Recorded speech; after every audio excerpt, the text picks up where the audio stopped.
শুনছেন রেডিও ফুটের এটা ফ্যাম, আমি রাস্তাল আছি সাথে। ঘড়িতে সময় এক্স্যাক্টলি সময় 12টা হয়ে গেছে এবং সেই সাথে আমি আবার আপনাদের সবাইকে স্বাগত জানাচ্ছি ফুট এফএমে। আজকে আমাদের যে অতিথি ছবিটা সেটা খুঁজে পেতে হলে আপনাদের আমাদের টুইটারে চলে যেতে হবে। দিয়ে প্রতিদিনের মতো আজকেও একটা ইমেল দিয়ে শুরু করতে চাই, জানি না কেমন লাগবে। আশা তুমি রাতে কার সাথে একা কথা বলো? আমি নাকি কারোর সাথে কথা বলে যায়। অনেক খোঁজাখুঁজির পরেও আমি সেটা পাইনি। মেয়েটি আমার কাছেই দাঁড়িয়ে আছে। আমি যেন এখনো তার কান্নার আর্তনাদ আর তার সেই সবসময় দোয়া করি আল্লাহ যেন আমার হারিয়ে যাওয়া রিমি আর সেই মেয়েটিকে ক্ষমা করে দেন। এই ছিল আমার জীবনে ঘটে যাওয়া ধ্রুব সত্য ঘটনা। এখন আমি আল্লাহর রহমতে অনেক ভালো আছি। ঘটনাটি ঠিকমতো গুছিয়ে লিখতে না পারার জন্য আমি আন্তরিকভাবে ক্ষমা প্রার্থী। সবাই আমার জন্য দোয়া করবেন। ঘটনাটি পড়ে শোনানো হলে দয়া করে আমাকে জানাবেন। নীরব আহমেদ, ভরতপুর, বড়াই গ্রাম, নাটোর। পরে আপনি কোথা থেকে এসেছেন সেটা বলবেন, তারপর আপনার ঘটনায় যাব। আসসালামু আলাইকুম রাসেল ভাই। আসসালামু আলাইকুম লিসেনার। আমি মোহাম্মদ রবিউল ইসলাম, এসেছি মিরপুর থেকে। জি। তো রাসেল ভাই, আপনাকে আবারও ধন্যবাদ আসলে সেকেন্ড টাইমের মতো আমাকে স্টুডিওতে আমন্ত্রণ জানানোর জন্য। Thank you so much. Rasel ভাই, আজকে আমি যে ঘটনাটা শেয়ার করব এটা মাদারীপুর জেলার একটা গ্রামের ঘটনা। জি। তো এটা আমি শুনেছি আমার বাবার মুখ থেকে। জি। তো ঘটনাটা ঘটেছিল রাসেল ভাই আজ থেকে 55 থেকে 60 বছর আগে। ঘটনাটি মাদারীপুর জেলার একটি গ্রামে ঘটেছিল রাসেল ভাই। আমি সরাসরি ঘটনা চলে যাচ্ছি। মাগুরা থেকে 7-8 জনের একটি কিষানের দল এর সাথে ঘটেছিল ঘটনাটি রাসেল ভাই। আচ্ছা। যারা পেটের তাগিদে মৌসুমী কৃষি কাজ করার জন্য আসছিল আমাদের গ্রাম থেকে 3-4টা গ্রাম পরে একটি গৃহস্থ বাড়িতে। রাসেল ভাই, আখের মৌসুমে আখ কাটা এবং মাড়াই করার কাজের জন্যই তারা এসেছিল। জি। রাসেল ভাই, ওই সময় মাগুরা থেকে ওই আমাদের যে গ্রাম মাদারীপুর জেলার যে গ্রাম, সেখানে আসতে রাসেল ভাই যাতায়াত ব্যবস্থা বলতে ছিল আপনার নৌকা, পায়ে পথ এবং ভ্যান গাড়ি আর কি, যেটা আসলে স্বাভাবিকভাবে ওই যে 5টার পরে আর এগুলো আর কি ওইভাবে পাওয়া যেত না রাসেল ভাই। তো মাগুরা থেকে আসার পর নৌকা পথে আসার পর রাসেল ভাই যেখানে তাদের আসলে ওই যে ঘাটে তাদের নামতে হয়, এটা বর্তমান আপনার কাউরাকান্দি নামক একটা ঘাট আর কি, যেটা মাদারীপুর যাওয়ার সময় আর কি পরে আর কি পদ্মা নদী পারে আর কি। তো তারা এসে যখন আসলে যে আপনার ওই ঘাটে নামে তখন অলমোস্ট আপনার 6:30 থেকে 7টার মতো বেজে যায় আর কি রাসেল ভাই। তো যার ফলে তারা এসে দেখে যে ঘাট থেকে কোনো ভ্যান বর্ণ কিছু পাওয়া যাচ্ছে না। আর যদি তারা চিন্তা করে যে যদি হেঁটেও যায় তাহলে আমাদের অলমোস্ট 7-8 ঘন্টা লেগে যাবে। তো 6:30-7টা বাজে। তো তারা এটা চিন্তা করতে করতে বললো যে আগে আমরা যেহেতু নামছি, তো যেহেতু 7-8 জনের একটা টিম, 8 জনের মতো, তারা বলে যে চলো তাহলে আমরা আগে কিছু খাই এখান থেকে। একটা দোকান খোলা ছিল, তারা এখানে গিয়ে ওই কলা, রুটি টুটি যা পায় এগুলো খায় এবং তাদের চা পান খেয়ে তাদের সাথে ওই মানে গ্রামের যেহেতু কৃষক রাসেল ভাই, তারা তখন ওই বিড়ি টিড়িগুলো খায় আর কি, তারা বিড়ি কিনে নেয়। নেওয়ার পরে তাদের মধ্যে আলোচনা করতে করতে তার মধ্যে দুজন বলে যে তো আমরা এখানে বসে থেকে তো লাভ নেই, সারা রাত তাহলে বসে থাকতে হবে। আর আমরা যেহেতু আস্তে আস্তে দেরি হয়ে গেছে, আমরা টাইম মতো পৌঁছাতে পারবো না গৃহস্থ বাড়িতে, আমাদের বকাঝকা শুনতে হবে। তো তাদের মধ্যে দুজন বলে যে তাহলে আমরা এক কাজ করি, আমরা যেহেতু রাত আর এবং আমরা 7-8 জন আছি, তো আমরা আস্তে আস্তে হাঁটতে থাকি। 7-8 ঘন্টার রাস্তা, আমরা সকাল সময় তাহলে পৌঁছে যেতে পারবো ওই বাড়িতে, যে বাড়িতে যাবো। তারপর সকালে নাস্তা নাস্তা করে কাজ শুরু করলাম স্বাভাবিকভাবে। তো যেই ভাবনা রাসেল ভাই সেই অনুযায়ী তারা কাজ করে, তারা তাদের মতো হাঁটা শুরু করে আর কি। তো রাসেল ভাই তারা হাঁটতে হাঁটতে যখন আনুমানিক রাত 3:30 মতো বাজে আর কি, এমন একটা সময় তারা ওই গ্রামের কাছাকাছি চলে যায়। মানে অলমোস্ট আমাদের গ্রামের 2-3টা গ্রাম পরেই আর কি ওই বাড়ি আর কি। তো আমাদের গ্রামের ঠিক আগে একটা গ্রামে এসে তারা যখন দেখে যে অনেক রাত এবং ক্লান্ত হয়ে গেছে রাসেল ভাই, অনেকক্ষণ হাঁটছে এবং যেহেতু টানা জার্নি করতেছিল, তো তারা একটু দূরে দেখতে পায় যে একটা গৃহস্থ বাড়িতে আর কি ওই আপনার ওই রাতের বেলায় মানে দেখা যাচ্ছে আর কি উঠানের মধ্যে আপনার কুপি জ্বলতেছে রাসেল ভাই, হারিকেন যেটাকে বলে আর কি, কেরোসিন তেল দিয়ে যেটা জ্বালায়। তো হারিকেন দেখে তারা বলে যে মনে হয় বাড়িতে কেউ জেগে আছে, তো আমরা চলেন সবাই মিলে গিয়ে একটু বাড়ির মালিককে যদি পাই তাহলে একটু রিকোয়েস্ট করে তাদের এখানে থেকে গেলাম, যদি আমার কাছাকাছি চলে আসতে বেশিক্ষণ লাগবে না। তারপরে আমরা সকালবেলা ফজর আজানের পরে গৃহস্থ দিকে কাজ শুরু করলাম। তো যেটা ভাবনা আসলে সে অনুযায়ী তারা ওই বাড়িতে যায়। যাওয়ার পরে তারা বাড়িতে উঠোনে ঢোকার মাত্রই, গেট দিয়ে ঢোকার মাত্রই যেটা দেখে রাসেল ভাই যে একজন বয়স্ক লোক, অ্যারাউন্ড 70 ঊর্ধ্ব একজন লোক, সে ওই বসে বসে হুক্কা যেটাকে বলে রাসেল ভাই, তামাক আর কি, আপনার হয়তো আপনি জেনে থাকবেন। তো ওই হুক্কা খাচ্ছিল আর কি, বসে বসে চেয়ারের মধ্যে, একটা ছোট একটা চেয়ারের মধ্যে বসে হুক্কা খাচ্ছিল, ভালো বয়স তার। তো সে ওই জিজ্ঞেস করে যে কোথা থেকে আসছো, ডিটেলস বলার পরে বলে যে হ্যাঁ আমি তো ওই বাড়ি চিনি, তোমার ওই বাড়িতে কাজের জন্য আসছো, ঠিক আছে। তো রিকোয়েস্ট করে যে আমরা আপনাদের বাড়িতে একটা থাকতে যেতেছি। সে বলে যে হ্যাঁ সমস্যা নেই, আমরা বাড়িতে দুজনেই আছি, আমি আর তোমার চাচি আর কি, তো আমাদের সামনের একটা ঘর পুরোটাই ফাঁকা, তোমরা থাকতে পারবে, সমস্যা নেই। তো রাসেল ভাই তখন তাদের বলে যে ঠিক আছে তোমরা আসছো এত দূর থেকে, তো তোমরা কাজ করো, হাত মুখ ধো, আর আমি আমার স্ত্রীকে বলতেছি খাবার দেওয়ার জন্য, তোমার খাবার টাবার খাও, তারপরে ওই সামনের ঘর দেখে দিব, এখানে গিয়ে ঘুমিয়ে পড়ি সবাই। তো রাসেল ভাই তো তার হাত মুখ ধুয়ে আসে, এরপরে তার স্ত্রীকে ডেকে তাদের খাবার দিতে বলে। তো তারপরে যে সত্য তার স্ত্রী বস কাছাকাছি ছিল, তো তাদের আসলে আসলে রাসেল ভাই সবচেয়ে অবাক করেছে রাসেল ভাই ওই রাতের বেলা রাসেল ভাই তাদের আটজনকে যে খাবারটা দেওয়া হয় রাসেল ভাই, মানে একটা বিয়ে বাড়িতে যে ধরনের মানে আয়োজন থাকে আর কি, ধরেন বিরাট আয়োজন এক কথা রাসেল ভাই, সব ধরনের খাবারই সেখানে ছিল, দধি থেকে শুরু করে মিষ্টি যা ছিল আর কি সবকিছু ছিল। তো তারা একটু অবাকও হয়, আবার মানে তাদের তো আসলে গ্রামের লোক রাসেল ভাই, তো বছরে মানে একদিন এরকম খাবার তাদের পাওয়া মানে জোটে না আর কি এক কথায়।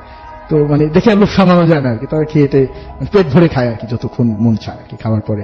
তো তাদের হাত মুখ ধুয়ে আবার তারা তাদের যে রুমে নিয়ে যায় রাসেল ভাই থাকার জন্য, এখানে একটা ইয়ে ব্যাপার আছে যে আসলে ওই সময় 55-60 বছর আগে রাসেল ভাই মানে একটা বাড়ির মধ্যে এই ধরনের মানে ব্যবস্থা থাকার জন্য, ঘুমানোর জন্য এই ধরনের ব্যবস্থা মানে থাকতে পারে এটা চিন্তার মতো না আর কি, খুবই আলিশান অবস্থা রাসেল ভাই। তো তাদের যে ঘরে নিয়ে যাওয়া হয় তাদের মানে দোতলা একটা ঘর, তো সেখানে আপনার ওদের যে রুমে থাকতে দেয় ওখানে 2টা খাট ছিল রাসেল ভাই পাশাপাশি, খুবই ভালো মানে সাজসজ্জ করানো আর কি। তো তাদের দেখা দেওয়া হয় তারা ওইখানে ওই 4 জন করে রাসেল ভাই 2টা খাটে শুয়ে পড়ে আর কি। যেহেতু ক্লান্ত রাসেল ভাই তারা আসলে শোবার পরপরই রাসেল ভাই ঘুমিয়ে যায়। তো রাসেল ভাই তারা যেটা পরে যে ঘটনা ঘটে সেটা হলো রাসেল ভাই এর মধ্যে একজনের রাসেল ভাই ফজরের আজানের মানে শুনতে শুনতে তার ঘুমটা ভেঙে যায় রাসেল ভাই। তো সে আজান শুনে যখন মানে চোখ মেলে, সে রাসেল ভাই উপর হয়ে শুয়েছিল, মানে সোজা চোখ দুটো আকাশের দিকে ছিল, সে তাকিয়ে দেখে যে রাসেল ভাই একটা অন্ধকার একটা আকাশ আর কি এক কথায়, যে তার ঘরের মধ্যে ছিল, আকাশ তো দেখার কথা না রাসেল ভাই। তো সে এটাতে খুবই অবাক হয় এবং সে চিন্তা করে যে আমি এখানে কিভাবে আসবো, এবং সে তখন একটু অবাক হয় যে আমার সাথে যারা ছিল তারা কোথায় আর কি। দেখার জন্য সে ডান বামে তাকায়, তো দেখে যে রাসেল ভাই সবাই শুয়ে আছে আর কি, কিন্তু শুয়ে আছে তারা আসলে কোনো ঘরের মধ্যে নেই রাসেল ভাই, তারা আছে ওই আপনার ফসল কাটার পরে অনেক বড় যে মানে ক্ষেত যেটাকে বলে রাসেল ভাই, যে জমিটা আছে মানে খোলামেলা, এবং সেই মাঝখানে একটা শিমুল গাছ যেটা নিচে তারা সবাই ঘুমিয়ে আছে আড়াআড়ি ভাবে এক একজন এক একদিকে মাথা টাথা দিয়ে, এবং তারা যে বিছানা বালিশ হিসেবে যেটা দিয়েছে রাসেল সেটা আসলে রাসেল ভাই মাটির চাকাগুলো দিয়ে রাখছে, খুবই মোলাম আরামদায়ক বিছানা মনে করে যেটা ঘুমিয়েছিল রাসেল ভাই, সেখানে তো মাটির চাকা আর কি দেখতেছে। তো সবাইকে টাকাটা করে রাসেল ভাই উঠায়, তো উঠানোর পরে সবাই খুব অবাক হয়, পরে তারা আসলে ভাবে যে আমাদের কাছে ডাকাতি করে নিল, দেখছে নেওয়ার মতো ছিল না রাসেল ভাই। তো তারা তারপরে একটু যে আমরা কোন বাড়িতে ছিলাম একটু খোঁজ নেই, তো তারা বিভিন্ন লোকজনকে জিজ্ঞেস করে বাজারে গিয়ে বা আশপাশের লোকজন ডেকে, তো কেউ এরকম কোনো বাড়ির সন্ধান দিতে পারে না রাসেল ভাই। তো তারপরে এর মধ্যে ওই গ্রামেরই একজন ছিলেন যিনি ওদেরকে ওই পাশের যে মসজিদ ছিলেন সে একটা হুজুরের কাছে নিয়ে যায়, তারপর মনে হয় ভয় পাইছেন, তো হুজুরের কাছে নিয়ে একটু, তো হুজুরের কাছে যাওয়ার পরে যেটা হয় রাসেল ভাই, হুজুর সবকিছু শোনার পরে সে যেটা বলে, শুনতে শুনতে একটা মজার ব্যাপার ঘটে রাসেল ভাই সেখানে। রাসেল ভাই একজনের যেটা হয় মানে স্টোরি বলতে বলতে সবাই তার বলছিল, একজন বলছিল, তোর মধ্যে একজন আসলে ওয়াশরুমে যাওয়ার প্রয়োজন হয় রাসেল ভাই, ওয়াশরুমে যাওয়ার প্রয়োজন হয়, তো সে নর্মালি বলে যে ঠিক আছে তোমরা বলো আমি তাহলে ওয়াশরুম থেকে আসি। তো মসজিদে যে ওয়াশরুম আছে সেখানে যায়, যাওয়ার পরে সে বাথরুমে গিয়ে যেটা হয় রাসেল ভাই, যেটা ঘটে সেটা হলো রাসেল ভাই সে বাথরুমে যে আসলে মানে পায়খানা যায় যেটা বের হওয়ার কথা রাসেল সেটা না বের হয়ে সে যেটা দেখতে পায় আসলে সে মাটি বের হচ্ছে তার পেট থেকে আর কি রাসেল ভাই। তো সেটা দেখে সে বাইরে চলে আসে এবং হুজুরকে যখন ডিটেলস বলতাম, হুজুর বলে যে তোমাদের রাতে যে খাবারটা খাইয়েছিল সেটা আসলে খাবার ছিল না, সেটা আসলে মাটিই ছিল, যেখানে তোমার বাথরুমের সাথে মাটিই বের হচ্ছে। আর তোমাদের এত খাবার খাওয়ার যে ইয়েটা ছিল মানে ওর যে উদ্দেশ্য ছিল সেটা হলো মানে যাতে তোমাদের বাথরুমের দরকার হয় রাতের বেলা, এবং যখন তোমরা বাথরুমে যাওয়ার জন্য একজন একজন করে বের হবা তখন সে একজন একজন করে তোমাদের খাবে বা মারবে, যেটাই হোক যে জিনটা ছিল আর রাসেল ভাই, ওটা আসলে জিন ছিল যেটা পরবর্তীতে ইয়ে করে। আর যেটা হয় রাসেল ভাই, তো ওরা এটা ইয়ে করার আপনার এরপরে যেটা হয় রাসেল ভাই, এটা শোনার পরে তো এটা আবার ওইখানকার ইয়েভাবে প্রবাদ অনুযায়ী যে নামটা আছে রাসেল ভাই, এটাকে নাকি মক্কেল ভূত বলেন বা জিন বলেন, এটা নাম হলো মক্কেল আর কি, যাতে বোকা বানানো হয়, মক্কেল বলতে আমরা জানি বোকা ইয়ে করা আর কি। তো এটাই রাসেল ভাই ঘটনা, তো এটা আসলে প্রচলিত ওইদিকে, আপনি হয়তো খোঁজ দিলে জানতে পারবেন। ওকে, থ্যাংক ইউ সো মাচ আপনার ঘটনার জন্য। আপনাকে FM. The night comes alive.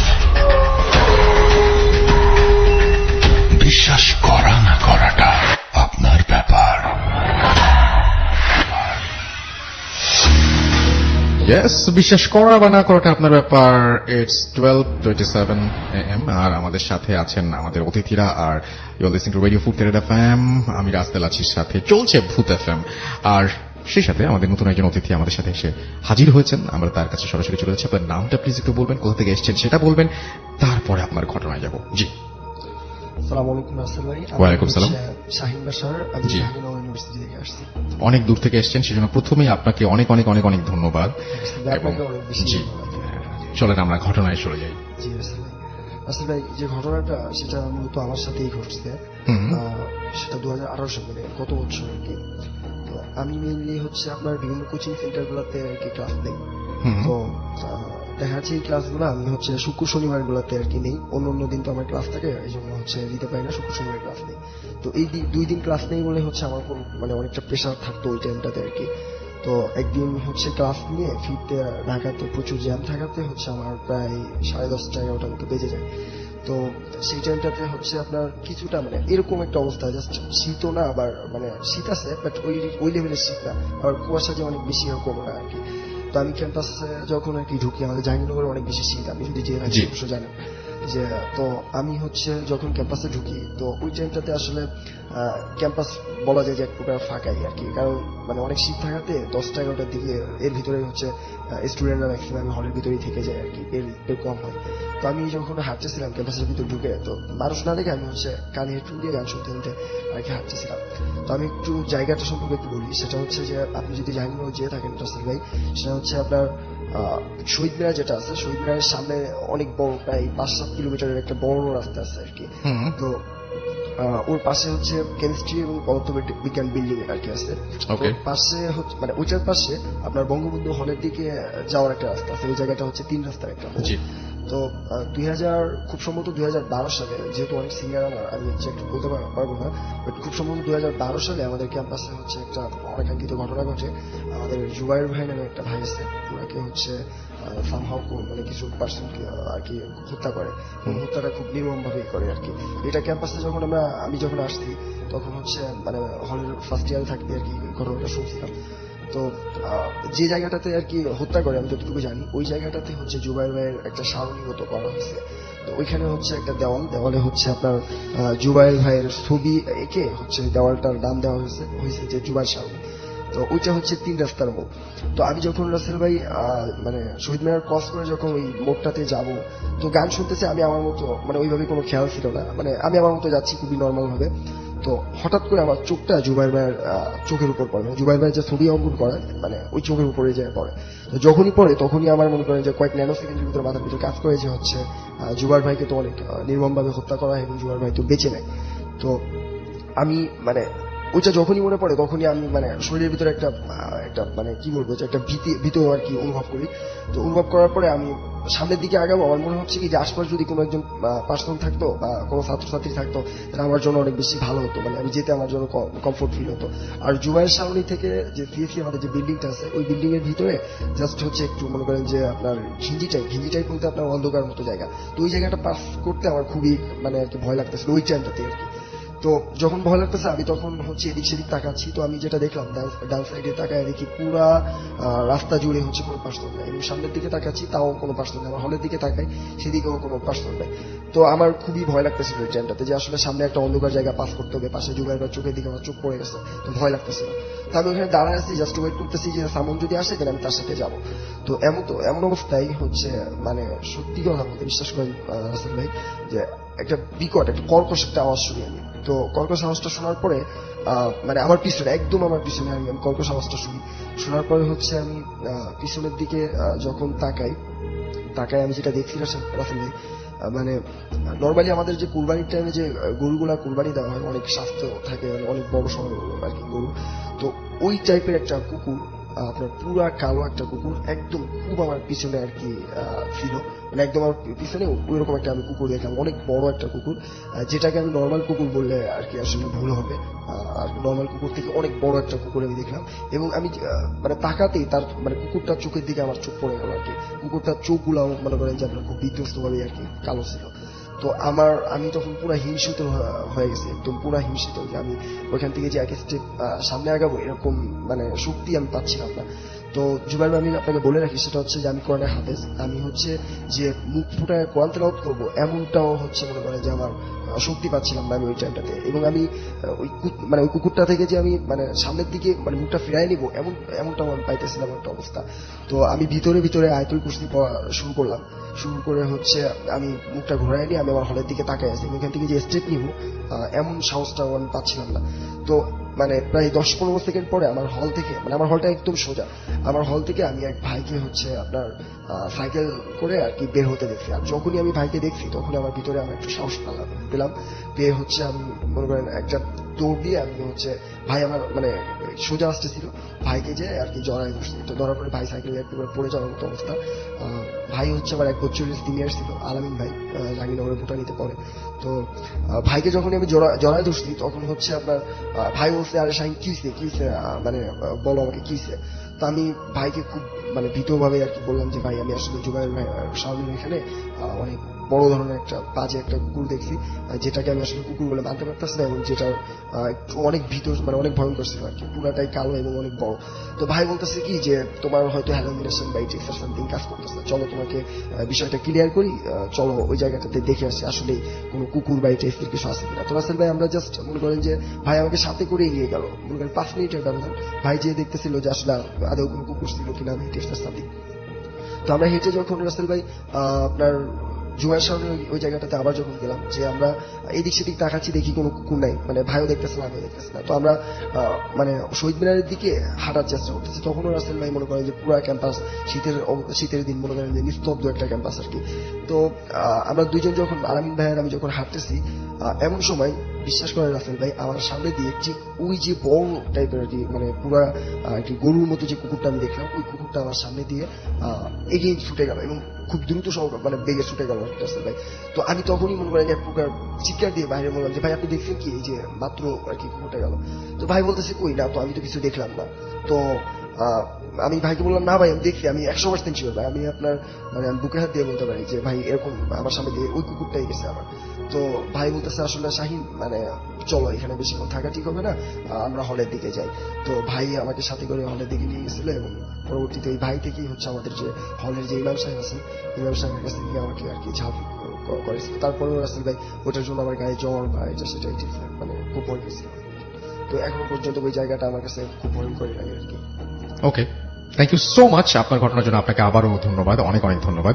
এবং আমরা এখন যেটা করবো, সরাসরি আমাদের আবারও প্রথম অতিথির কাছে ফিরে যাব, তার দ্বিতীয় আরেকটা ঘটনা তার কাছ থেকে শুনে আসবো। আশা করছি যে এই ঘটনাটিও আপনাদের ভালো লাগবে। চলুন শুনে আসি দ্বিতীয় ঘটনাটি। আপনার নামটা প্লিজ একটু বলবেন, কোথা থেকে এসেছেন সেটা বলবেন, তারপরে আপনার ঘটনায় যাব আমরা। ওকে, জি ধন্যবাদ রাসেল ভাই আমাকে আবারও সুযোগ করে দেওয়ার জন্য। আমি মোহাম্মদ রবিউল ইসলাম, এসেছি ঢাকা মিরপুর থেকে।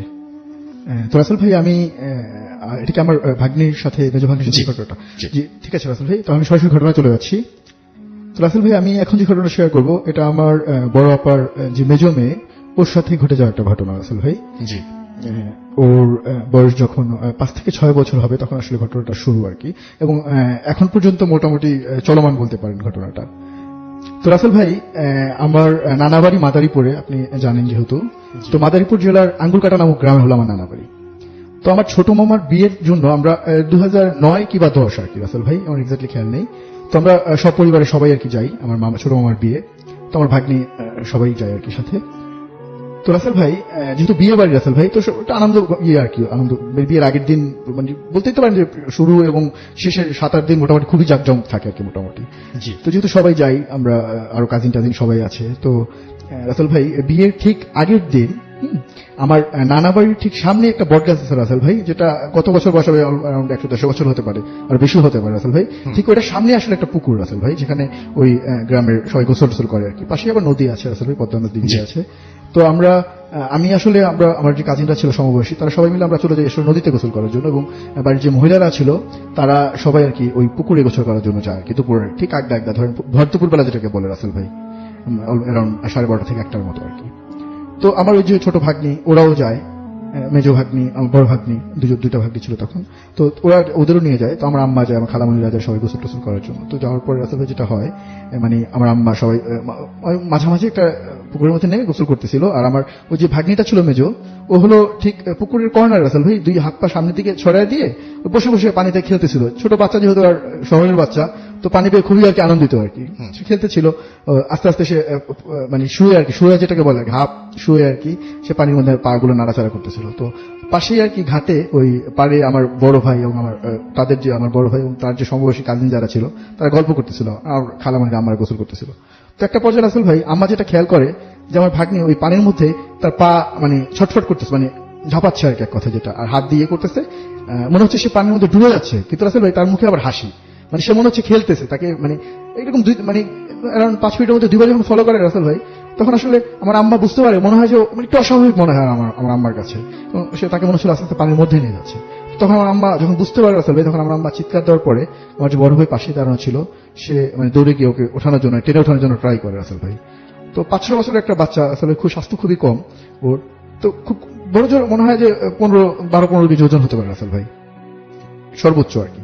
তো আমার ভাইয়া তো মানে ওকে উঁচু করতে পারতেছিল না রাসেল ভাই, আর ওর মুখগুলো বাঁকা হয়ে মানে মানে ডান দিক বাম দিক বাঁকা হয়ে যাচ্ছিল, কোনো কথা বলতেছিল না, এবং ওর সারা শরীর একদম ঠান্ডা। তো নর্মালি চিন্তা করলে হয়তো পানিতে এতক্ষণ ছিল এই জন্য ঠান্ডা হতে পারে, কিন্তু ওই বাঁকা মুখটুক বাঁকা হয়ে যাচ্ছে, এবং ওর দৃষ্টিটা ছিল রাসেল ভাই মানে একটা দিকে আকাশের দিকে, মানে দৃষ্টি ছিল একটা, এবং ওর কোনো কথা বলতেছিল মানে কোনো কিছু কোনো সাউন্ড করতেছিল না, শুধু মুখে মনে হচ্ছে বাঁকা হচ্ছে, কিন্তু মুখে হাসি আছে। তো ধরাধরি করে বাসায় নিয়ে যায় রাসেল ভাই।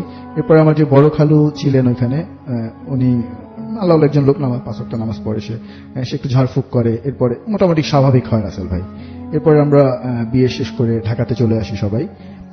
এরপর থেকে রাসেল ভাই কন্টিনিউ যেটা শুরু হয়, কারণ মাসের মধ্যে 4বার 5বার বা বেশিও হতো কমও হতো, ওর হঠাৎ করে দেখা গেছে রাসেল ভাই ও খেলতেছে বা পড়তেছে যাই করতেছে, হঠাৎ করে রাসেল ভাই ওর একদম সারা শরীর, মানে ও শুধু এতটুকু বলতে পারতো রাসেল ভাই যে আমার সারা শরীর ঝিনঝি করতেছে। এটা বলার পর রাসেল ভাই আর কিছু বলতে পারতো না, সে মানে আপনার অবসরের মতো হয়ে যেত, পড়ে যেত, তো আর ওর হাত পা গুলো একদম ঠান্ডা হয়ে যেত রাসেল ভাই। এটা হয়তো রাসেল ভাই, তারপরে ওকে দেখেছে ওই টাইমগুলোতে তেল দিয়ে কোনো কিছু হইতো না রাসেল ভাই, কিন্তু ও যখন ওই সূরা পড়ে, কোরআন থেকে সূরাগুলো পড়ে ওকে একটু ঝাড়ফুঁক দেওয়া হতো, তারপরে মোটামুটি স্বাভাবিক হয়ে আধা ঘন্টা বা 20 মিনিটের মধ্যে আবার মোটামুটি স্বাভাবিক হতো। পরবর্তী রাসেল ভাই বলতে পারতো না রাসেল ভাই কি সমস্যা হয়েছে, জিজ্ঞেস করতাম যে আমি এরকম আমার সামনে অনেকবার ঘটছে রাসেল ভাই, জিজ্ঞেস করতাম মামা তোমার কি সমস্যা হয়েছে, তো বলতাম আমার কিছু হয় না, কি হয়েছে আমার তো কিছু হয়নি, ছোট বাচ্চা। তো এটা চলতে থাকে রাসেল ভাই। তো একটা পর্যায়ে রাসেল ভাই তার মোটামুটি 7-8 মাস, প্রথম 1 বছর রাসেল ভাই সত্যি কথা বলতে কি আমরা বিভিন্ন ডক্টরের কাছে নিয়ে যাই, এবং সব ধরনের টেস্ট গুলোই করা হয় রাসেল ভাই, কিন্তু আসলে ওর কোনো রোগ আইডেন্টিফাই করতে পারে না কোনো ডক্টরই, বা রিপোর্টেও কোনো মানে সব রিপোর্টগুলোই নর্মাল থাকে। আচ্ছা, তো তখন আসলে এগুলো পাশাপাশি লোকজন শুনতে একজন পরে বলে যে আসলে এই ঘটনা ওর ব্যাপারটা আসলে তো মনে হয় ডক্টরের কোনো চিকিৎসা নাই, তো মনে হয় ওকে আসলে কোনো কবিরাজ দেখালে ভালো হবে। এটা শোনার পর রাসেল ভাই আমার আম্মা খোঁজ খবর নিতে থাকে, আব্বা আম্মা, তো আমার আপা, এরপরে একটা আমার ওর যে ফুপু রাসেল ভাই, আমার ভাগ্নে যে ফুপু, উনি খবর দেয়, ওনার বাসা টঙ্গী কলেজ গেটে, তো উনি খবর দেয় যে আপনার কোনাবাড়িতে একজন মহিলা আছে যিনি আসলে এই ধরনের ট্রিটমেন্ট করে রাসেল ভাই। তো এই যেহেতু অ্যাড্রেস দেওয়ার পরে আমার আম্মা, আমার বড় আপা, ছোট বোন সবাই মিলে আর কি, আমার বড় ভাইয়া ছিল, তো ওনারা বিকাল 3টার পরে আর কি রাসেল ভাই খাবার দাবার সেরে তারপরে রওনা হয় আর কি ওকে নিয়ে, যেহেতু আমার বাসা আপনার আগাটা তালতলাতে রাসেল ভাই। তো যাওয়ার যেতে তাদের গাজীপুর চৌরাস্তা পার হওয়ার পর রাসেল ভাই বাসে ছিল রাসেল, হঠাৎ করে মানে বৃষ্টি হওয়ার কোনো সম্ভাবনা বা ঝড়টা হওয়ার কোনো সম্ভাবনা ছিল না রাসেল ভাই, যেহেতু স্বাভাবিক দিকে রওনা হয়। তো হঠাৎ করে গাজীপুর পার হওয়ার পরে রাসেল ভাই মানে প্রচন্ড ঝড় শুরু হয় রাসেল ভাই, এবং গাড়িটা ছোটখাটো একটা অ্যাক্সিডেন্ট করে, যে কারণে মানে কোনো কারণে আর ওনাকে দেখানো হয়নি রাসেল ভাই, ব্যাক করে চলে আসতে হয়। তো আসার পর রাসেল ভাই এরকমই চলতে থাকে রাসেল ভাই, মাঝে মাঝে এরকম হয়। তো এরপরে আবার আমাদের ওই তালতলা মোল্লাপাড়ার একজন মুচি ছিলেন রাসেল ভাই, যার বয়স অনেক আগের, হ্যাঁ, মানে অনেক পুরোনো মুচি না উনি? হ্যাঁ, খুব বেশি বয়স না রাসেল ভাই, 35-40 বছর বয়স হবে। 7-8 বছরের বললেন আপনি, হ্যাঁ, পুরো 8-9 বছরের হ্যাঁ। পুরনো, হ্যাঁ। তো তখন ওনার বয়স অ্যারাউন্ড 35 থেকে বা 40 বছরের মধ্যে হবে আর কি, মোটামুটি মানে একদম বয়স্ক না, ইয়ংই বলতে পারেন, ভালো স্বাস্থ্যগ্রস্ত। তো তাকে দেখানো হয় রাসেল ভাই, তো সে বলে যে আপনি ঠিক আছে মঙ্গলবারে আসেন। তো মঙ্গলবারে যাওয়ার পর রাসেল ভাই, সে হিন্দু ছিল রাসেল ভাই বলে রাখি আপনাকে, তো সে যেটা বলে রাসেল ভাই মঙ্গলবার যাওয়ার পরে আমার আম্মাকে বলে যে ওকে তো আসলে ওর উপরে আসর করে নাই, কিন্তু ওরে দূর থেকে দৃষ্টি করে, এরকম একটা কথা বলে, দূর থেকে যে ইয়েটা আছে মানে জিনটা আছে সে দৃষ্টি করে। তো আমি তাকে যখন দেখলাম, আমি যেটা দেখলাম সে আপনার ধান খেতের মাঝখানে যে আইলগুলো থাকে রাসেল ভাই, সেটার মাঝখান দিয়ে হন হন করে হেঁটে যাচ্ছে, এবং সে খুবই স্বাস্থ্যবান একজন জিন, এবং তার মাথা ছিল না রাসেল ভাই, তার বুকের মাঝখানে একটা চোখ। আচ্ছা, সে হেঁটে যায় এই অবস্থায়, এবং সে খুবই শক্তিশালী, তাকে ওর এটা ট্রিটমেন্ট করতে হলে মানে আমার যেটা মনে আছে রাসেল ভাই, তাকে আমার আমাকে বলে যে আপনার পূর্ণিমা রাত যেটা, এরকম একটা দিনে তাকে ট্রিটমেন্ট করাতে হবে আর কি। তো এরপর রাসেল ভাই আসলে আল্লাহ ভালো জানে, মানে আর ট্রিটমেন্টটা সে করতে পারেনি রাসেল ভাই, মানে যে ডেটটা দেয় তার 2-3 দিন আগেই সে লোকটা মারা যায় রাসেল ভাই, যেহেতু স্বাভাবিক মৃত্যু মানে চিন্তা করা যায় তো নর্মালি মরতেও পারে, বাট সে আগে পরে মরতে পারতো রাসেল ভাই, মানে ওই টাইমটা থেকে কেন মরতে হয় রাসেল ভাই, মানে এটা আমরা ইয়ে করিনি, ধারণা করে নিই আর কি, তখন আমরা এটা বুঝিনি রাসেল ভাই। বাট পরবর্তী যখন আমরা ধারণা করতে পারি, তখন হলো রাসেল ভাই আমাদের আগারগা আপনার আইটিভি ভবনের পাশে একটা পুরাতন কবরস্থান আছে রাসেল ভাই, এখানকার যে মসজিদ আছেন, এখানকার একজন হুজুর ছিলেন আর কি, খুবই উনি মানে পরেশগার লোক, যিনি তার বয়স ছিল অলমোস্ট 90 থেকে 100 এর মতো আর কি। খুবই নাম করা রাসেল ভাই। তো ওনার পাওয়ার পর ওনার কাছে নিয়ে যাওয়ার একটা প্রস্তুতি নেয়। তো ওকে আগে না নিয়ে আমার আম্মা আর আমার বড় ভাইয়া যায় ওনার সাথে কথা বলার জন্য। বলার পর উনি বলে ঠিক আছে, তাহলে আপনি একটা ডেট দেয় যে অমুক দিন আসেন, 5-6 দিন মানে সপ্তাহের শুনি বা রোববারের দিকে আমার আম্মা গিয়েছিল। তো বলে যে শেষ দিকে আর কি, সপ্তাহের শেষ দিকে করে নিয়ে আসার জন্য, সে ট্রিটমেন্ট করবে। তো রাসেল ভাই মানে আল্লাহ হয়তো সহায় ছিলেন না, উনিও আর কি রাসেল ভাই ট্রিটমেন্টটা করতে পারে না। উনিও আসলে রাসেল ভাই মারা যায় ঠিক তার 2 দিন আগে আর কি, যে কোনো ট্রিটমেন্টটা কমপ্লিট হয় না। ওকে, তো কন্টিনিউ আমার ভাগ্নির ইয়েটা চলতে থাকে রাসেল ভাই। এরপরে আপনার লাস্ট যেটা হয় রাসেল ভাই, তো চলতেছিল, তো এটা আলোচনা বিভিন্ন জায়গায় করতেছিল। তো আমার আব্বা আপনার সে একজনের যে মানে পীর, আমার আব্বার যে পীর আছেন উনি দোহারের আর কি, জি জি জি, তো ওনার ছেলের মাধ্যমে একটা ট্রিটমেন্টের ইয়ে নেয় আর কি, যেটা ট্রিটমেন্টটা ছিল আমার রাসেল ভাই যে আপনার মাঝরা যেটাকে বলে 2টা থেকে 3টার মধ্যে, জি 3 রাস্তার মোড়ের মধ্যে আপনার মাটির কলস যে আছে রাসেল ভাই, ওটার মধ্যে আপনার 7টা নদীর মানে 7 ঘাটের পানি আর কি, যেটাকে 7 ঘাটের পানি, 7 ঘাটের পানি থাকবে। এবং আপনার ওই হাড়ি ভাঙার যে আপনার তলা থাকে না রাসেল ভাই, জি, মাটির জি। বা আপনার হাড়িগুলোর যে তলাটা থাকে ওই তলা লাগবে, উপরের মানসার বা যেটাই বলে ওইটার তলাটা লাগবে। এবং আপনার আরো অনেক মানে অনেক জিনিসপত্রগুলো দেয় যেগুলো পুরোপুরি খেয়াল নাই যেগুলোর নাম আমার। তো এটা ওই হাড়িটা ভাঙতে হবে রাসেল, এবং খাবার দাবারও দিতে হবে, ভোগ যেটাকে বলা হয় ভোগ টাইপের, জি 3 রাস্তার মোড়ে দিতে হবে অমুক টাইম, এবং ওই পিছন দিকে ঘুরে চলে আসতে হবে এটা দিয়ে। জি, তো এটা করতে বলে তারা। এরপরে রাসেল ভাই আমার আব্বা ওই কাজটা করে আর কি, আমাদের ঢাকাতেই এখানেই করা হয়। এটার পর থেকে রাসেল ভাই ওর মোটামুটি স্বাভাবিক পর্যায়ে চলে আসে রাসেল ভাই। আর এখন ওর মানে ক্লাস 9-এ পড়ে, মানে 7 পর্যন্ত লাগাতার হচ্ছিল রাসেল ভাই। এটা 7-এ ওঠার পরে এটা কাজটা করা হয় আর কি, করার পর থেকে এখন মোটামুটি স্বাভাবিক এখন হয়, কিন্তু খুবই কম রাসেল ভাই, ওকে, একটু নর্মাল হয়েছে এখন, অনেকটাই ভালো আর কি। Thank you so much, thank you আপনাকে অনেক ধন্যবাদ আপনার ঘটনার জন্য। আশা করছি যে আপনাদের এই পর্যন্ত ঘটনা যা শুনলেন তা ভালো লেগেছে। এবং আমি একটু হ্যালো রাসেল ভাই, আশা করি ভালো আছেন। আমি রিফাত বসুন্ধরা থেকে বলছি। তো আমি কলকাতার কয়েকটা ঘটনা আজকে লিসনার্সদের সাথে শেয়ার করতে চাই। তো ঘটনাগুলো আমার এক বন্ধুর মুখ থেকে শোনা, সিজার মুখ থেকে শোনা। আর ঘটনাগুলো বেশিরভাগই সিজার মায়ের ঘটনা, আর 2-একটা ঘটনা ওর সাথে ঘটেছে। তো আমি সরাসরি ঘটনায় চলে যাচ্ছি। প্রথম যে ঘটনাটা সেটা হচ্ছে আজ থেকে প্রায় 24-25 বছর আগের ঘটনা। সিজার মা তখন প্রেগনেন্ট, তো সিজার জন্মের আগে আর কি। তো আন্টি তখন প্রেগনেন্ট ছিলেন। উনি কলকাতা মেডিকেল কলেজে ভর্তি ছিলেন ডেলিভারির জন্য। তো কলকাতা মেডিকেল কলেজ অনেক দিনের পুরনো একটা হসপিটাল, অনেক পুরনো, ওই ব্রিটিশ আমল থেকে যখন ফার্স্ট কলকাতা শহর স্টার্ট হয়েছে তখনের একটা হসপিটাল, অনেক এনশিয়েন্ট এবং অনেক পুরনো একটা কমপ্লেক্স। তো ওখানে আন্টি যে কেবিনটাতে ছিলেন ওখান থেকে টয়লেটটা বেশ দূরে ছিল। তো ওখানে যে আয়া মাসিরা আছেন ওনারা আন্টিকে বলে রেখেছিলেন যে যখন টয়লেটে যাওয়ার দরকার পড়বে উনি যেন রাতের বেলা আয়া মাসিদেরকে ডেকে ওনাদের কাউকে একজনকে নিয়ে তারপর টয়লেটে যায়। কিন্তু একদিন রাতে আন্টি টয়লেট পেল, আর আন্টি কি করলেন, আন্টি আর আয়া মাসিদেরকে ডাকলেন না, আন্টি সরাসরি নিচেই চলে গেলেন একা একা। হেঁটে আস্তে আস্তে হেঁটে উনি টয়লেটের সামনে চলে গেলেন। তো উনি যখন টয়লেটে ঢুকছেন তখন দেখলেন যে আরো 20-25 জন মহিলা টয়লেটে ঢুকছে। তো উনি প্রথমে একটু ভয় পাচ্ছিলেন যে একা একা টয়লেটে যাচ্ছে, কিন্তু উনি যখন ওখানে যেয়ে দেখলেন যে আরো 15-20 জন মহিলা ঢুকছে টয়লেটে তখন উনি মনে একটু সাহস পেলেন। ঠিক আছে, তো উনি ঢুকলেন টয়লেটে, যে ঢুকে দেখলেন যে ওই মহিলাগুলো টয়লেটের যে অনেকগুলো স্টল থাকে না, একটা টয়লেটের ভিতরে তো অনেকগুলো ডিফারেন্ট স্টলস থাকে, তো উনার ওই মহিলাগুলো সবগুলো স্টলে ঢুকে গেছে এবং ওনার জন্য আর জায়গা নেই, তো উনি ঢুকতে পারলেন না। ফাইন। তো এখানে একটা কনফিউশন আছে, যেটা আমি আন্টিকে জিজ্ঞেস করেছিলাম, সিজার জিজ্ঞেস করেছিল যে ওখানে কয়টা স্টল ছিল, যে 15-20 জন ঢুকেছে, তার মানে এতগুলো স্টল কি ছিল? তো আন্টি বললেন 15-20 জনের 5-6টা স্টল ছিল, তারপর আলাদা জায়গা ছিল আর গোসল করার জন্য আলাদা জায়গা ছিল। সো আন্টির মাথায় তখন এই জিনিসটা আসেনি যে 15-20 জন কোথায় গেল। যাই হোক, তো ওনারা সবাই ঢুকে গেলেন। তো আন্টি বাইরে দাঁড়িয়ে ওয়েট করছেন। তো আন্টি বললেন যে ঠিক আছে, আপনারা যখন বেরোবেন তখন আমি ঢুকবো, ওনাদেরকে বললেন। তো ওরা ভিতর থেকে সমস্বরে সবাই একসাথে 15-20 জন মহিলা সমস্বরে বললো হুম এরকম। ঠিক আছে, আন্টি তখনও ওয়েট করছে। তারপর আরেকটু পরে যখন ওরা বেরোচ্ছেই না, 8-10 মিনিট হয়ে গেছে, ভিতর থেকে কলে পানি পড়ার শব্দ আসছে কিন্তু ওরা বেরোচ্ছে না। তখন আন্টি বলল যে আপনারা কি আছেন, বের হবেন আপনারা? তখন বললো, আপনারা কি আছেন, আপনারা কি একটু বের হবেন তাড়াতাড়ি, আমার একটু যেতে হবে। আবার সমস্যাটা সবাই বললো হুম এরকম। তো তারপর আন্টি ওয়েট করছেন বের হচ্ছে না। তারপর একটা সময় কলে পানি পড়ার শব্দ বন্ধ হয়ে গেছে, তাও বের হচ্ছে না। তারপর আন্টি আবার জিজ্ঞেস করলেন যে আপনারা কি আছেন? আর কোনো সারা শব্দ নেই। তারপর আন্টি যে একটু কনফিউজড হয়ে গেলেন যে কোথায় গেল ওরা। তো আন্টি যে একটা একটা করে স্টল, একদম কর্নারের স্টলটা দেখলেন আন্টি যে একটু ভেজানো, মানে আগে পুরাটা বন্ধ ছিল কিন্তু এখন উনি দেখছেন যে না একটু ভেজানো। তো উনি কি করলেন, উনি যে টান দিয়ে খুলে ফেললেন, খুলে দেখেন যে না কেউ নেই। তারপর উনি আস্তে আস্তে সবগুলো স্টল দেখলেন ভেজানো, সবগুলো স্টল একটা একটা করে খুলে দেখলেন যে না একটার ভিতরেও কেউ নেই। তখন উনি প্রচন্ড ভয় পেয়ে গেলেন। উনি তাড়াতাড়ি দৌড়ে কোনো মতে ওনার কেবিনে আসলেন। এসে হাঁপাতে হাঁপাতে তারপর আয়া মাসিকে বললেন সব ঘটনা। আয়া মাসি শুনে খুব রেগে গেলেন যে আপনাকে আমি বারবার বলেছি আপনি প্রেগনেন্ট মহিলা, তার উপরে রাতের বেলা হসপিটালে আপনি একা একা ওই জায়গায় যাবেন না, আপনি কেন একা একা গেলেন? এতদিনের পুরনো হসপিটাল, কত কিছুই থাকতে পারে, আর আছেও, এজন্যই আমি আপনাকে বারবার সতর্ক করেছি, আপনি তাও কেন গেলেন? তো এই ছিল একটা কাহিনী রাসেল ভাই। আর আন্টির সাথে আরো অনেকগুলো ডিফারেন্ট স্টোরিজ আছে।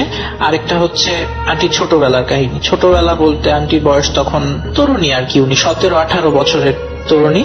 তো আন্টির যে বাবা ছিলেন ওনার একটা শখ ছিল, যে শখ বা অভ্যেস বলেন, যে সবসময় উনি রাত্রে 2টা-3টার দিকে ঘুম থেকে উঠে চা বানিয়ে খেতেন। তা আন্টি যেহেতু বাবার অনেক আদরের মেয়ে ছিলেন, তো উনিও তখন 2টা-3টায় রাত বাবার সাথে উঠে যেতেন, উঠে বাবাকে হেল্প করতেন চা বানানোতে, আর উনিও বাবার সাথে চা খেতেন। তো একদিন হয়েছে কি, উনি উঠেছেন বাবার সাথে, তো চা বানানো হয়ে গেছে, তো উনি আন্টি চিনি আনতে গেছেন চায়ের জন্য কিচেন থেকে। চিনি নিয়ে আসার সময় ওনার হাত থেকে চিনিটা পড়ে গেছে যখন, তো আন্টির বাবা বললেন যে এটা যেহেতু পড়ে গেছে মা, তুমি এটা আর ইউজ করার দরকার নেই, তুমি এটা ফেলে দিয়ে আসো। তো ওনাদের বাড়ি যেহেতু ছিল সেন্ট্রাল কলকাতায়, তো আগের দিনের যে বনেদি বাড়িগুলো থাকে না, তো ওগুলো বাড়ির সামনে বেশ কিছুটা জায়গা থাকে, বাউন্ডারির ভেতরে উঠোন টাইপের থাকে, আর উঠোনের একটা কর্নারে থাকে জঞ্জাল ফেলার জায়গা। তো আন্টি চিনিটা উঠিয়ে নিয়ে একটা ইয়েতে ওই জঞ্জাল ফেলার জায়গার দিকে বেরোতে যাচ্ছেন, বাসা থেকে বেরোয় ওই জঞ্জাল ফেলার জায়গায় চিনিটা ফেলে দিয়ে আসবেন। তো উনি যখন বেরোতে যাচ্ছেন দরজার সামনে, হঠাৎ করে দেখলেন যে একটা ছোট বিড়ালের বাচ্চা। তো উনি বিড়ালের বাচ্চাটাকে দেখে বললেন যে যা হে শেষর। তো এটা শুনে আবার আন্টির বাবাও চলে আসছে। এসে উনিও যখন দেখলেন বিড়ালের বাচ্চাটা, উনি রেগে গেলেন। এটার পিছনে একটা কারণ ছিল।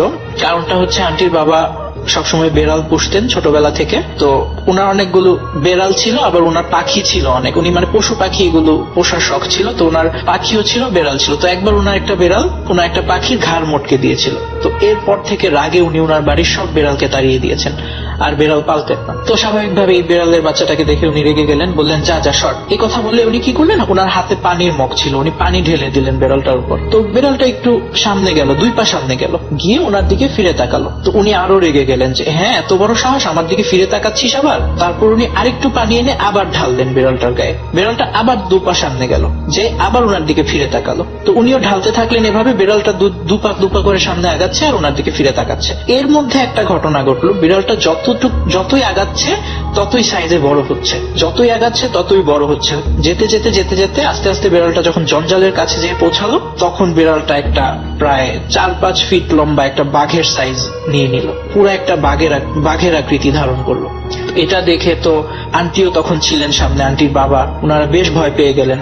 তো ওনাদের কথাবার্তা শুনে আবার আন্টির মাও চলে আসছেন, উনিও দেখলেন। দেখে ওনারা সবাই ভয় পেয়ে গেলেন। তখন আন্টির মা ওনাদেরকে বলছে ঠিক আছে তোমরা তাড়াতাড়ি ঘরের ভেতরে চলে আসো, কিছু করতে হবে না। এরকম করতে করতে আস্তে আস্তে জঞ্জালটার কাছে যে বাঘটা মিলিয়ে গেল। তো এটা ছিল আন্টির আরেকটা ঘটনা। তো এটা কি ছিল বা কেন হয়েছিল এটার এক্সপ্লেনেশন আসলে নেই কারো কাছেই, কিন্তু এই ঘটনাটা আসলে আন্টির নিজের চোখে এক্সপিরিয়েন্স করা। তাই আমি যখন শুনছিলাম, আমি হয়তো আন্টির মুখে নিজে না শুনলে, সিয়া যখন আমাকে বলছিল আমি আন্টির মুখে শুনছিলাম, আন্টিও পাশ থেকে ওর কোনো ভুল হলে আন্টি কারেক্ট করে দিচ্ছিল।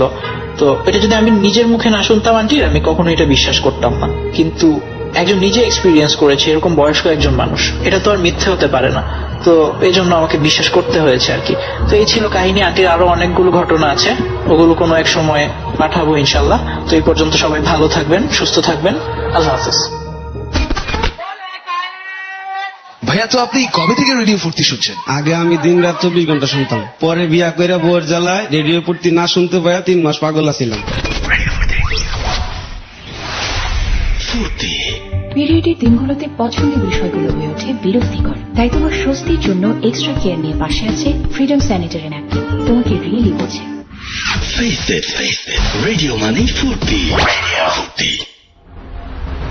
Booth FM. The night comes alive. বিশ্বাস করা না করাটা আপনার ব্যাপার।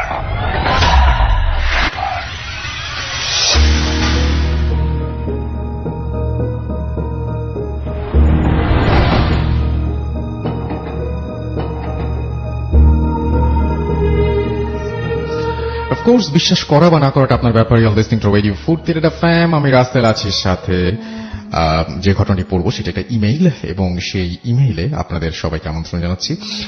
যেভাবে লিখছেন আমি সেভাবেই পড়ছি, আশা করছি যে ইমেলটা আপনাদের ভালো লাগবে। আসসালামু আলাইকুম। শুরুতে বলিনি আমি গুছিয়ে লেখার মতো মানুষ না, কোনো বানান কিংবা কোনো শব্দ ভুল হলে ক্ষমার চোখে দেখবেন। সেই 11 সাল থেকে শুনছি আপনাদের, কিন্তু কেন যেন আজকে লেখার প্রয়োজন বোধ করলাম।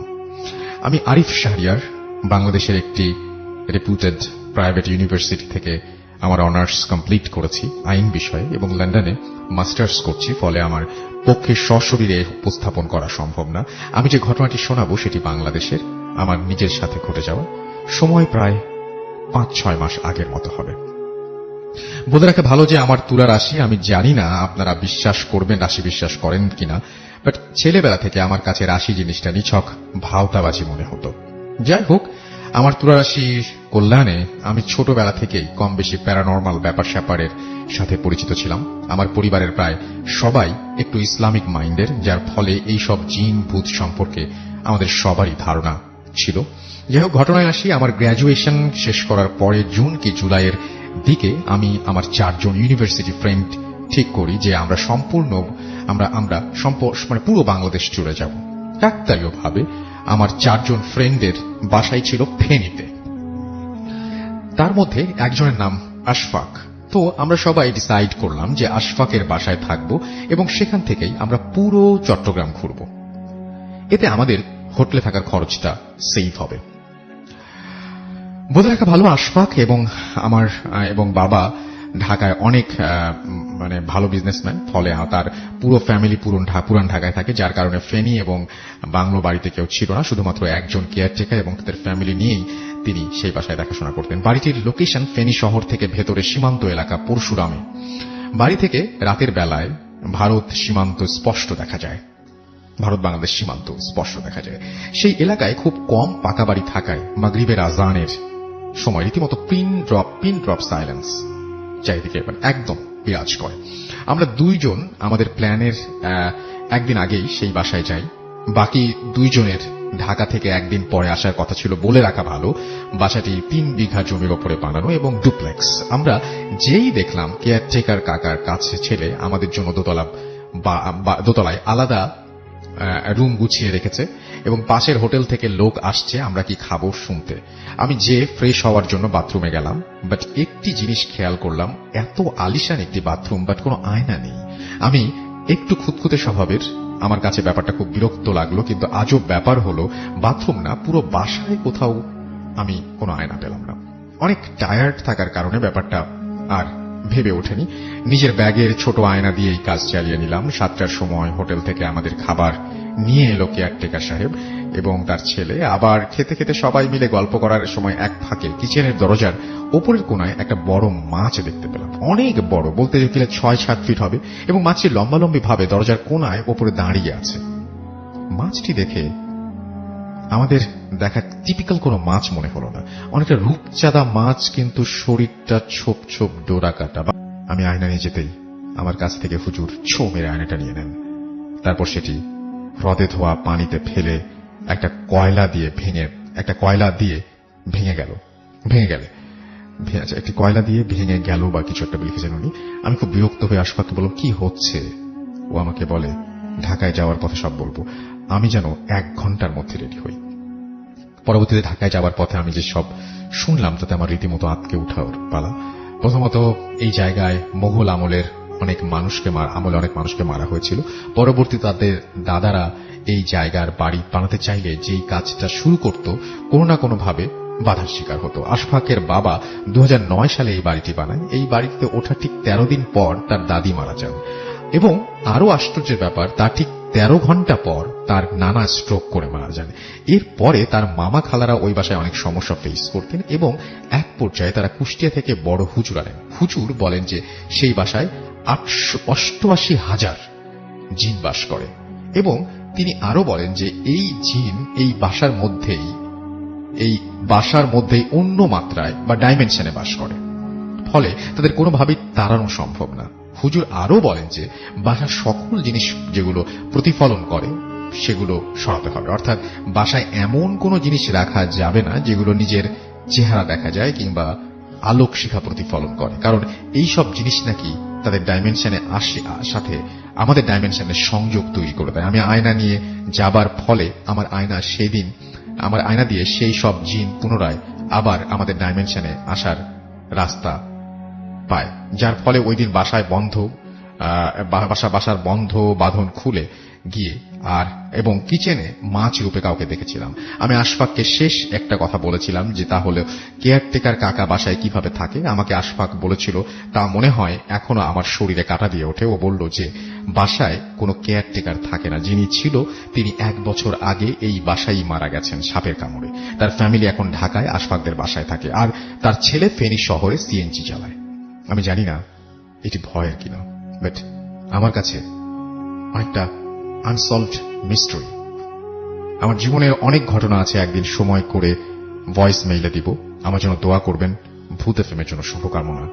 আরিফ শাহরিয়ার লিখেছেন লন্ডন থেকে। অলরাইট, সো আপনাকে অনেক অনেক ধন্যবাদ আপনার ইমেইলের জন্য। আমরা যেটা করবো একটা ছোট্ট বিরতি না করাটা আপনার ব্যাপারই। Listening to radio food red FM. আমরা চলে যাব সরাসরি আমাদের নতুন অতিথির কাছে। আপনার নামটা প্লিজ একটু বলবেন, কোথা থেকে এসেছেন সেটা বলবেন, তারপরে আপনার ঘটনায় যাব। জি ধন্যবাদ রাসেল ভাই। You're আমি most welcome. রাজীব, এসেছি গাজীপুর থেকে, আর আমার হোম ডিস্ট্রিক্ট হচ্ছে টাঙ্গাইল। জি সো আজকে আমি যে ঘটনাটি শেয়ার করব এটি আমার সংগ্রহ করা একটি ঘটনা। এটি গাজীপুরের একটি ঘটনা, আর যার সাথে আসলে ঘটনাটি ঘটে তিনি একজন বাঁশি বাদক এবং তিনি খুব সুন্দরভাবে তিনি বাঁশি বাজান এবং বিভিন্ন টিভি প্রোগ্রামেও সে বাঁশি বাজাতেন। সো এই ঘটনাটি তার সাথে ঘটে 1983 সালের দিকে। সো তখন আমরা জানি যে স্বাভাবিকভাবে গাজীপুরের যে এখন যে ক্রাউডের যে ব্যাপারটা এটা কিন্তু ছিল না তখন। আসলে অনেক উন্মুক্ত একটা প্লেস ছিল গাজীপুর। সো আমার যে যার কাছ থেকে আমি আসলে ঘটনাটি সংগ্রহ করি তার বাসা গাজীপুরের টঙ্গীর কোন একটি স্থানে, আমি আসলে নামটি মেনশন করছি না রাসেল ভাই। তো তার বাসায় তার দুঃসম্পর্কের একটি মামা সে তার বাসায় থাকতেন এবং সেখান থেকে সে পড়ালেখা করতেন। সো ওনার একটা বিশেষ গুণ ছিল কি, উনি অনেক সুন্দর বাঁশি বাজাতেন। জি যে অনেক সুন্দর বাঁশি বাজাতেন এবং সে দিনের বেলায় আসলে বাঁশিটা বাজাতেন না, সে বাঁশি বাজাতেন রাতের বেলায়। এবং যখন সে বাঁশি বাজাতেন সে একটি নীরব কোনো একটা স্থান সে আসলে বেছে নিতেন, যেমন হাওরের পার বা বিলের পার। সো লোকটি ছিল অনেকটা শান্ত স্বভাবের এবং খুবই ভালো একজন মানুষ ছিলেন। জি তো সে সেখানে থাকে, তাদের বাসায় থাকে সে বেশ কয়েক বছর। তো তারপর সে হঠাৎ করে একদিন সে বিয়ে করে ফেলে। জি সে বিয়ে করে ফেলে এবং তাদের বাসায় সে চলে আসে তার বউ সহ একদম। জি তাও একটা সহ নিয়ে চলে আসে এবং তার সপ্তাহখানেক পরে সে তাদের বাসা থেকে কাপাসিয়া, গাজীপুরের একটি জায়গা, সো কাপাসিয়া এসে ওখান থেকে চলে যায়। জি সো তারপর আমি যার কাছ থেকে ঘটনাটি সংগ্রহ করি, আসলে সে তার নামটি আসলে শেয়ার করতে বারণ করেছেন, যার কারণে আসলে আমি নামটি শেয়ার করতে পারছি না আসল ভাই। তো সে তার বাঁশি এর আগেও শুনেছে, তো তার হঠাৎ করে ইচ্ছা হয় যে সে বাঁশি বাজানো শিখবে। সো বাঁশি বাজানো শিখবে। সো সে আসলে কয়েকটা বাঁশি সে কিনে নিয়ে আসে এবং সে একা একা ট্রাই করে, বাট তার হচ্ছিল না। তো তারপর সে ওখানকার স্থানীয় একজন গুরুজি আছে, তো তার কাছে সে তালিম নেয়, বাট আসলে মানে ওইরকম সুর সে পাচ্ছে না আসলে যেটা সে চায়। সো সে তার মামার খোঁজ শুরু করে, সে বিভিন্ন জায়গায় খোঁজ করে এবং কাপাসিয়াতেও যায়, বাট তার এক্স্যাক্টলি যে লোকেশন যেটা সেটা সে ট্র্যাক করতে পারছিল না। আর আমরা জানি যে ওই সময়ে আসলে কমিউনিকেশন যে সিস্টেমটা এটা এতটা ডেভেলপ ছিল না আজকের মতো। সো তারপরে কেটে যায় বেশ কিছুদিন। সো অ্যাট লাস্ট সে তার অ্যাড্রেস খুঁজে পায় এবং যায় তার সাথে দেখা করার পরে তার মামাকে সে রিকোয়েস্ট করে যে তাকে যেন বাঁশি বাজানোটা শেখানো হয়। তখন তার মামা তার এই রিকোয়েস্টটি শুনে এবং ওনার মামার যে ওয়াইফ আছে ওনার দিকে এসে একবার তাকায়, বাট ওনার যে মামি কোনোভাবেই আসলে সম্মতি দিচ্ছিল না মৌখিকভাবে না, বাট সে না করছিল, সে ফেস এক্সপ্রেশনের মাধ্যমে। কিন্তু সে তার ভাগ্নিকে আসলে অনেক আদর করার কারণে তার রিকোয়েস্টে আসলে ফেলতে পারে না। সো সে বলে, আচ্ছা ঠিক আছে, তোমাকে আমি শেখাবো, সো কালকে রাতে তুমি আসো আমার সাথে। সো তারা চলে যায় কাপাসিয়ার একটি নির্জন স্থানে, ওটা একটা হাওরের মতো। তো সেখানে তারা চলে যায় এবং সেখানে ছোট একটি ডিঙি নৌকার মতো ছিল। তো তারা দুজন সেই ডিঙি নৌকার উপরে উঠার পরে সো তার মামা এক পাশে আর সে আরেক পাশে বসে। সো বসার পরে তখন তার মামা তাকে বলে, ওকে ঠিক আছে, তুমি এখন আমি যেভাবে বাঁশিটা বাজাবো তুমি আমার এই টোনগুলো নোট করার চেষ্টা করো। তখন সে বলে, আচ্ছা ঠিক আছে। তখন তার মামা তার বাঁশিতে সুর তুলে, এবং আমাকে উনি যেভাবে বলল যে এমন সুর সে এর আগে কখনো শোনেনি, মানে এটি একটি অদ্ভুত রকমের একটি মানে বাঁশির সুর। সো সে আসলে চোখ বন্ধ করে আসলে বাঁশির সুরটা সে শুনতে থাকে এবং নোট করার চেষ্টা করে। সো কিছুক্ষণ পরে সে অনুভব করে যে জিনিসটা, জি, সেটা হচ্ছে যে তার নৌকায়, মানে আমরা তো জানি যে নৌকা যদি পানির উপরে থাকে রাসেল ভাই, সেটা কিন্তু দোল খায়। তার নৌকাটা কোনো দোল খাচ্ছে না। সো দোল খাচ্ছে না, সে এটা ফিল করে সে তার চোখটা খুলে। যখনই সে তার চোখ খুলে সে দেখতে পারে যে তার যে মামা অপোজিট সাইডে যে সে বাঁশি বাজাচ্ছিল, ঠিক তার ওপরে অনেকগুলা আলোর বিন্দু, আমরা জানি যে এলইডি লাইটের মতো অনেকগুলো আলো, এবং সেগুলো আপনার হইতেছে ওয়েভিং করতেছে ঢেউয়ের মতো। সো যখন সে এই জিনিসটা দেখার পর সে তার উপরের দিকে তাকায়, তার মাথার উপরে তাকায় এবং দেখে সেম জিনিসটা তার মাথার উপরে, এবং সে প্রচন্ড ভয় পায়। প্রচন্ড ভয় পাওয়ার পরে সে একটা চিৎকার দেয় ওখানে। সো সে যখন ওখানে চিৎকার দেয়, সো সাথে সাথে ওই লাইটগুলো সবগুলো আকাশের দিকে উড়ে যেতে থাকে, এবং তারা যে নৌকাটার উপরে আসলে বসেছিল সেই নৌকাটা সজোরে পড়ে যায় পানির মধ্যে। এবং সে আমি যার কাছ থেকে ঘটনাটি সংগ্রহ করেছি, সে মাথায় আঘাত পায়, নৌকার যে সাইড আছে সেখানে তার মাথায় বাড়ি লাগে এবং সে আঘাত পায়। তো তারপর তার যে মামা আছে, তার মামা সজোরে বলে উঠে যে তোমাদের অনেকবার আমি বলেছিলাম যে আমার সাথে যদি কেউ আসে এভাবে কখনো তোমরা সামনে আসবে না, আর এভাবে তোমরা ডিস্টার্ব করবে না। সো তারপরেও তোমরা শুনলে না। সো সে অনেকটা মানে রাগান্বিত ভাবে সে কথা বলে। সো তারপর তারা চলে যায় বাসায়। তারপর চলে যাওয়ার পর তার ভাগ্নেকে সে বলে যে আজকে যে ঘটনাটা ঘটলো এটা তুমি আসলে কারোর সাথে শেয়ার করো না, আর তুমি আমার কাছ থেকে শেখার দরকার নাই, তুমি ভয় পাবা। সো তুমি বেটার তুমি অন্য কারোর কাছ থেকে তুমি বাঁশি বাজানো শেখাটা কমপ্লিট করো। কিন্তু আমি যার কথা বলছি যে উনি নাসরবান্দা ছিলেন, উনি বললেন যে না, যাই হোক আমি এটা দেখে ছাড়বো, আর আপনার কাছ থেকে আমি শিখবো। তো তারপর মানে উনি কোনোভাবেই তাকে ছাড়লেন না। তারপরে তার মামা তাকে বলে যে আচ্ছা ঠিক আছে, তুমি আগে সুস্থ হও, তারপর এটা দেখা যাবে। সো তারপরে 2 দিন পার হয়। 2 দিন পার হওয়ার পরে তারা বলে যে ঠিক আছে, ওই দিন যখন এই ঘটনাটা ঘটছে ওই পানির উপরে নৌকার মধ্যে, সো আমরা ওদিকে আর যাবো না, আমরা ডাঙায় কোথাও আজকে প্র্যাকটিস করব। সো তারপর তারা চলে যায় আর একটি মানে শুকনা জায়গা, একটি মাঠের মতো, খোলা মাঠের মতো। সেখানে আপনার মানে খুব ওই যে বালির মতো আর কি, মানে চারপাশে ঘাস, বাট ওই জায়গাটা বালির মতো, বাট আপনার একটু শুকনা টাইপের, অনেক সুন্দর একটা জায়গা, কার্পেটের মতো। তো সেখানে তারা বসার পরে তার মামা আবার বাঁশিতে সুর তুলে।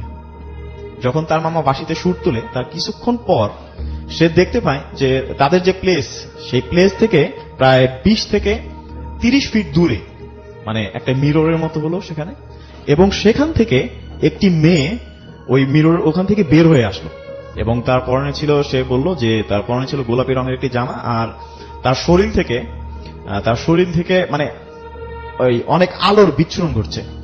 তো এর মধ্যে একটা অবাক করা একটা জিনিস ঘটে, সেটা হচ্ছে সে বলল যে মেয়েটি ওখান থেকে বের হয়ে আসলো, হ্যাঁ, সেই মেয়েটির চেহারার সাথে তার মামার যে ওয়াইফ তার চেহারার অনেকটাই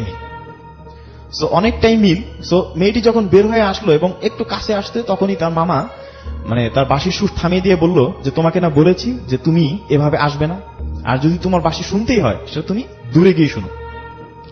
সো তারপর ওই দিন এভাবে গেল, তারা আবার বাসায় ফিরে আসে। বাসায় ফিরে আসার পরে তার মামা তাকে বলে যে আসলে আমি চেষ্টা করেছিলাম যে তোমাকে শেখানোর জন্য, মনে হয় হবে না। সো আর এখানে যে ব্যাপারগুলো ঘটলো সেগুলো আসলে তুমি আসলে কারোর সাথে শেয়ার করো না, আমি জীবিত থাকা অবস্থায় তুমি কারোর সাথে শেয়ার করো না। তারপরেও সে বললো যে আচ্ছা ঠিক আছে, আপনি আমাকে বেসিক কিছু টোন আমাকে শেখান, যেগুলো দিয়ে আমি মানে পরবর্তীতে একজন শিল্পী হতে পারি আর কি। সো সে তারপরেও সে তার মামার কাছে কিছুদিন থাকে এবং কিছু শিখে তার মামার কাছ থেকে কিছু কিছু নোট করে। বাট সে যে জিনিসটা বললো যে এখনো সে তার মামার মতো পারফরমেন্স করতে পারে নাই, এবং সে বলে যে আমি আমার মামার 10% আমি যাইতে পারিনি। এই ছিল রাসেল ভাই আমার প্রথম ঘটনা। সো ধন্যবাদ। Thank you so much. আমরা চলে যাব আমাদের দ্বিতীয় অতিথির কাছে। আপনার নামটা একটু প্লিজ বলবেন, তারপরে আপনার ঘটনা যাব। আশা করছি যে তার ঘটনাটিও আপনাদের ভালো লাগবে। জি আমি তুষার, এসেছি মিরপুর 1 থেকে। জি। তো আমি এখন যে ঘটনাটা শেয়ার করব সেটা আমার সাথেই ঘটে যাওয়া একটা ঘটনা। তো এইটা 2013 সালের একটা ঘটনা, জি। যেটা আমার সাথে ঘটে আমার গ্রামের বাসায়। আমার গ্রামের বাসা গাইবান্ধা জেলায় সাগাটা থানায়। তো ওইখানে আমি 2013 সালে আমাদের গ্রামের বাসাটা একটু বর্ণনা দিয়ে দিই। তখন আমাদের গ্রামের বাসায় একটা সামনে ছোট্ট একটা নদী ছিল, নদীটার নাম আলাই নদী। জি। তো ওই নদীর কারণে আর কি পারাপারের কোনো ব্রিজ ছিল না নদীতে। শীতকালে নদীতে পানি খুব কম থাকতো, এই জন্য আমরা অনেক সময় পানি কম থাকলে শীতকালে নদী পার হয়ে ওখান থেকে গ্রাম থেকে বাজারে যেতাম, জি। কারণ ওই রাস্তাটা শর্টকাট হইতো। আর একটা রাস্তা ছিল ওইটা একটু ঘুরে হইতো, জন্য সবাই নদী পার হয়েই যাতায়াত করতো। জি। তো এই রাস্তাটাতে আমাদের গ্রাম থেকে বাজার পর্যন্ত এই ভিতরে কোনো বাড়ি ছিল না। জি। এক পাশে ছিল নদী রাস্তার এবং অন্য পাশে ছিল ধানের ক্ষেত। জি। তো এবং বাজার এবং আমাদের বাড়ির মাঝামাঝি অবস্থায় একটা অনেক পুরাতন একটা কবরস্থান ছিল, যেটা মোল্লেভিটা নামে পরিচিত, অনেকেই চিনবেন আমাদের এলাকার। তো এই নামকরণটার কারণ হচ্ছে যে গ্রামে অনেক আগে যে মোড়লরা ছিল তাদের ওখানে কবর দেওয়া হইতো, যদিও পরবর্তীতে আর কবর দেওয়া হয়নি, কিন্তু ওখানকার নদীর ভাঙনে কবর স্থানের অর্ধেকটা নদী ভাঙনের মধ্যে চলে গেছে। তো এর আগে 3-4 দিন আগে একটা ছেলে বিষ খেয়ে আত্মহত্যা করছিল এবং তাকে ওখানে কবর দেওয়া হয়। ওখানে বিশাল একটা গাছ ছিল, সেই গাছের নিচে ওখানে কবর দেওয়া হয় রাস্তার সাথেই। তো আমাদের নানির বাসা ছিল বাজার থেকে আরো 2 কিলোমিটার দূরে। তো ওখানে সবাইকে আমাদের পরিবারে ইনভাইট করার কারণে সবাই চলে যায়।